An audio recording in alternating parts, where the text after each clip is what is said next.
ఉడ్డరని మనం చూసాం. సార్, విశాఖ జిల్లా గురించి మీకు ప్రత్యేకంగా చెప్పాల్సిన అవసరం లేదు, మీరు కూడా అక్కడ విధులు నిర్వహించిన హిస్టరీ ఉంది. ఋషికొండ అనేది ఎంత ప్రత్యేకమైన స్థానమో మీకు తెలియంది కాదు. సో ఋషికొండను ఒక ప్యాలెస్లా చేసి లోటు బడ్జెట్ ఇబ్బందికరంగా ఉన్న ఆంధ్రప్రదేశ్లో 500-600 కోట్ల రూపాయల బిల్డింగ్ ఎవ్వరికీ తెలియకుండా నిర్మించడాన్ని ఏం మెసేజ్ ఇస్తున్నారు సార్ వీళ్ళు? మీ ప్రశ్నలోనే సమాధానం ఉంది. మళ్ళీ అదనంగా మాట్లాడక్కర్లా, సమాజం అంతా చూస్తోంది. ఇక వ్యక్తిగతమైన దానిలోకి వెళ్ళకుండా ఇప్పుడు మనం ఏం చేయాలో ఆలోచిద్దాం. గతంలో జరిగిన తప్పుల్ని సవరించాలి. భవిష్యత్తులో మనం మళ్ళీ ఆ పొరపాట్లు జరగకుండా మనం మంచి బాటలు వేయాలి. ఏపీ రాష్ట్ర ప్రభుత్వం ముందున్న ప్రధాన లక్ష్యాలు ఏంటి సార్? ఇమ్మీడియట్గా వీళ్ళు చేయాల్సిన రాష్ట్ర పెద్ద సవాలు ఆర్థికంగా రాష్ట్రాన్ని గట్టెక్కించడం అట్లా. ఎందుకంటే బటన్ నొక్కి తాత్కాలిక సంక్షేమాన్ని అంచడమే పరిపాలనగా ఒక విడ్డూరమైన వాదన తీసుకొచ్చి సమాజాన్ని అతలకొతలం చేశారు.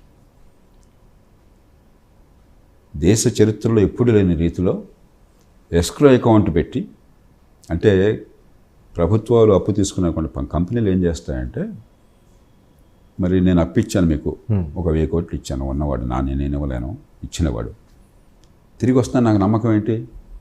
కాబట్టి వాళ్ళు బ్యాంకుతో ఒప్పందం కుదుర్చుకుని కంపెనీలకు ఎప్పుడు డబ్బులు అనేవి కూడా బ్యాంకుల ద్వారా వస్తాయి కదా, అమ్మాయి అనుకున్న వస్తువులు బ్యాంకుల ద్వారా వస్తాయి. ఆ బ్యాంక్ అకౌంట్ నుంచి కంపెనీ ఖాతాలోకి వెళ్లకుండా డైరెక్ట్గా ఆ అప్పిచ్చిన వాడికి వెళ్ళి ఏర్పాటు చేయడాన్ని ఎస్క్రో అంటారు. ప్రభుత్వాలు ఎప్పుడు అలా చేయవు.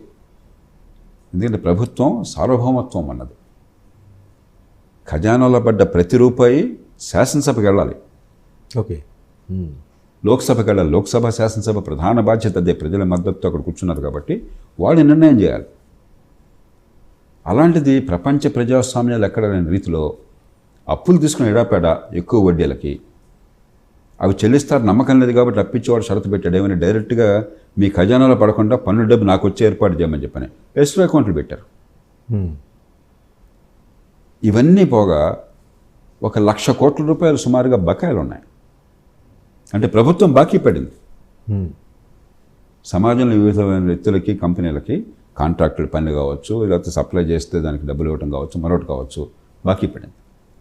అవినీతి అడ్డగోలుగా చేశారు, అవన్నీ పక్కన పెట్టండి. ఆర్థికంగా ఒక అతలకోతలంగా ఉన్నది. ప్రజల మీద పడిన భారం ఇది. ప్రజల మీదుగా భారం. అవును, వీళ్ళు ఎవరో చెల్లించట్లేదుగా. వీళ్ళ ఆస్తులు ఏమి చెల్లిస్తున్నారా? వాళ్ళ ఆస్తులు బ్రహ్మాండంగా పెరుగుతున్నాయి, ప్రజల ఆస్తులు తరిగిపోతున్నాయి. కాబట్టి ఆర్థిక వ్యవస్థను ఇప్పుడు జరిగిన దాని మీద శిక్ష వేస్తారు, కోర్సు కేసులు వేస్తారు, అవన్నీ తర్వాత మీరు చూసుకోండి. కానీ ముందు ఆర్థిక వ్యవస్థను గట్టెక్కించాలి. 2, ప్రధానంగా ఎన్నిక అంశం మీద జరిగింది.